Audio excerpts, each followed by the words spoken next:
Hi guys! Kamusta? My name is Sarah and welcome to my channel. And naglagay lang ako ng lotion guys kasi ang dry ng kamay ko. Kasi mahilig ako maghugas. Maya-maya. Anyway, kukwento ko sa inyo kung saan at paano ko na-meet ang aking American husband. Wala akong script ngayon, so kung ano na lang yung maalala ko. Before I meet my husband, alam ko na in the future gusto ko mag-asawa. Kaya lang 'di ba, these days parang ang hirap makamit ng partner, lalo na kung hindi ka naman lumalabas ng bahay. So, dating site is the key. Kaya lang guys, matagal na, many years na rin ako sa dating site, kaya lang wala namang luck.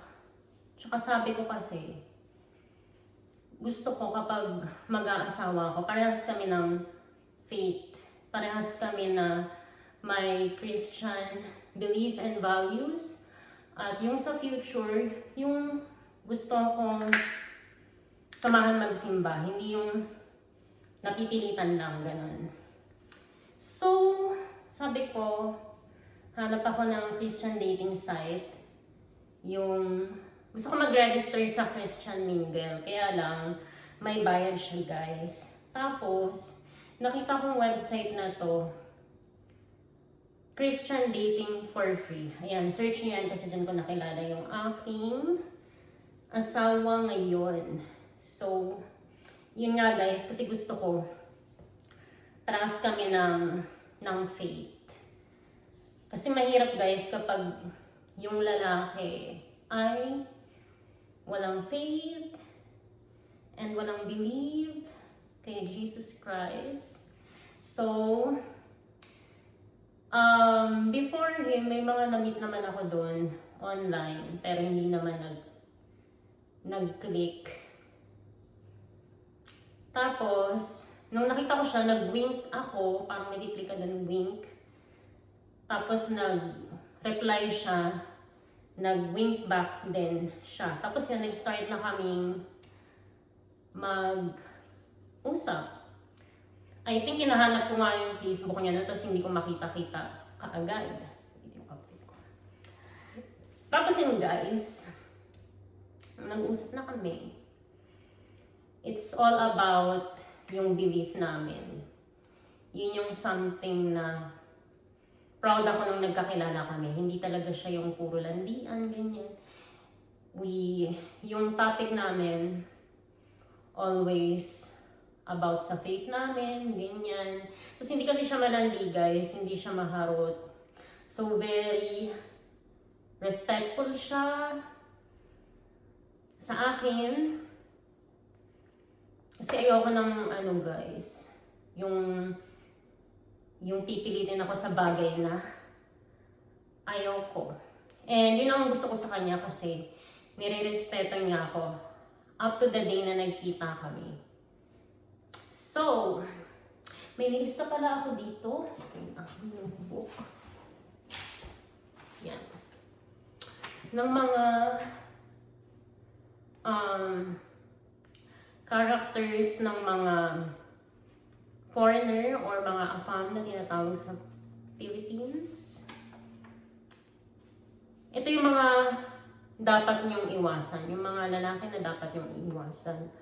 Una is not family-oriented. Yan, kasi dati may mga namimita akong guys, sabihin nila, ikaw lang gusto kong makilala, ayaw kong makilala yung family mo, kasi usually kapag Filipino ka, gusto nyo, pati family nyo ay susuportahan namin. Pag ako yung guy nagsalita ng ganyan, big no ka agad sa akin. Kasi for me, my family is very important. Kung ayaw mong pakisamahan yung pamilya ko, then it's a no. So yung husband ko, very grateful ako kasi during long distance relationship namin, kahit yung mga pamangkin ko, kinakausap niya sa video call at malaking bagay sa akin yun. Second is, doesn't respect your boundaries. Ito talaga. Because I don't wanna sleep with a man na hindi pa kami kasal. Yun talaga. So, yun din yung values niya. So, nagkasundo kami. Kasi, ayoko talaga ng ganun, guys. Kasi hindi siya naka-align sa aking faith. So, usually, yung mga guys na pipilitin kang ganyan, yun yung number 3. Does not believe in God. So, tayong mga Pilipina, usually, di ba, kapag may nakikita na tayong foreign men, karamihan sa kanila, mga atheist sila, hindi sila naniniwala sa Diyos. So, hindi na-align yung values nila sa atin. Yun din yung isa sa mga bagay na ayokong nakikita na maraming mga foreign men pumunta sa Pilipinas, tapos they will take the girl sa anumang island kasi yung Pilipina hindi pa sila nakaranas magpunta sa mga beach, mamahaling lugar, tapos they sleep with them, tapos may mga chances na iniiwanan, nabubuntis, ganyan. Hindi nila nare-respeto yung isang babae para sa akin. Tapos minimit nila yung girl, hindi nila kinakausap yung parents or yung family. Maraming ganyan sa dating site, guys. Kaya, dapat ninyong iwasan yung ganyan. So, yung sa aking husband, na-meet niya yung family ko, yung mga pamangkin ko, at yung ibang relatives ko. So, super grateful ako doon. Tapos, ito nga, yung isa pa na dapat niyong iwasan, mga Pilipina, has no future plans or no clear plans of marrying you.